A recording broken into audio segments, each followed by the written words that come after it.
بسم اللہ الرحمن الرحیم۔ حدیث نبوی۔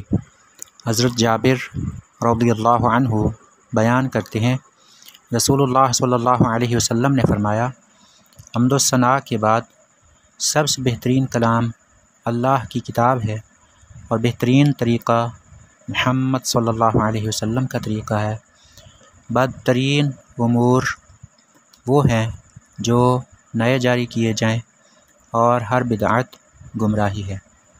حدیث مذکورہ بدعت سے متعلق ہے اور اس میں بدعت سے منع فرمایا گیا ہے۔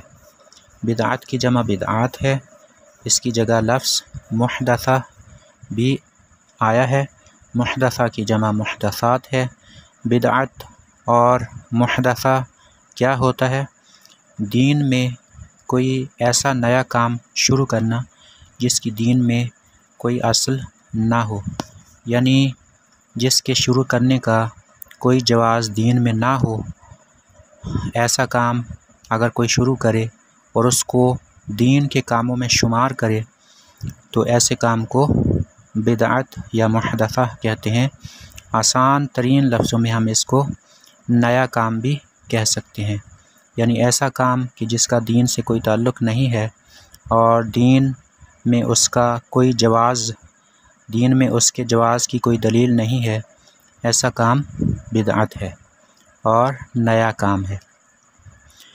اب آپ یہ سوچیں کہ ہم پر صبح کی نماز کی 2 رکعت فرض ہیں، تو اگر ہم یہ سوچیں کہ ہم 2 رکعت کی بجائے 4 رکعت پڑھ لیتے ہیں تو کیا ہمیں اس پر ثواب ہوگا؟ ثواب نہیں ہوگا بلکہ گناہ ہوگا، کیونکہ ہمارے پاس جب اللہ اور اس کے رسول کا حکم موجود ہے اور ہمیں اللہ اور اس کے رسول نے واضح طور پر یہ بتایا ہے کہ 2 رکعت فرض ہیں، تو اب ان 2 رکعتوں کو 4 ہم نہیں کر سکتے۔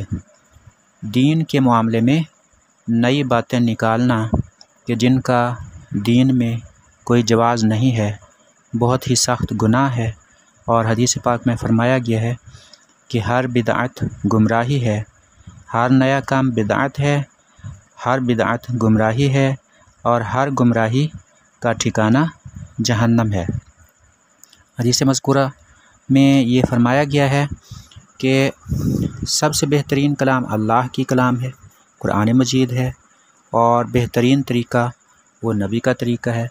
جب یہ 2 اصول ہمارے پاس موجود ہیں، قرآن اور سنت ہمارے پاس موجود ہیں، احادیث کی روشنی ہمارے پاس موجود ہے، تو ان کی موجودگی میں اگر کوئی دین میں نیا کام شروع کرتا ہے تو وہ رد ہے، اس کا کوئی اعتبار نہیں کیا جائے گا، اس کو دین میں ہرگز شمار نہیں کیا جائے گا، بلکہ ایسے کام کو غلط اور گناہ شمار کیا جائے گا۔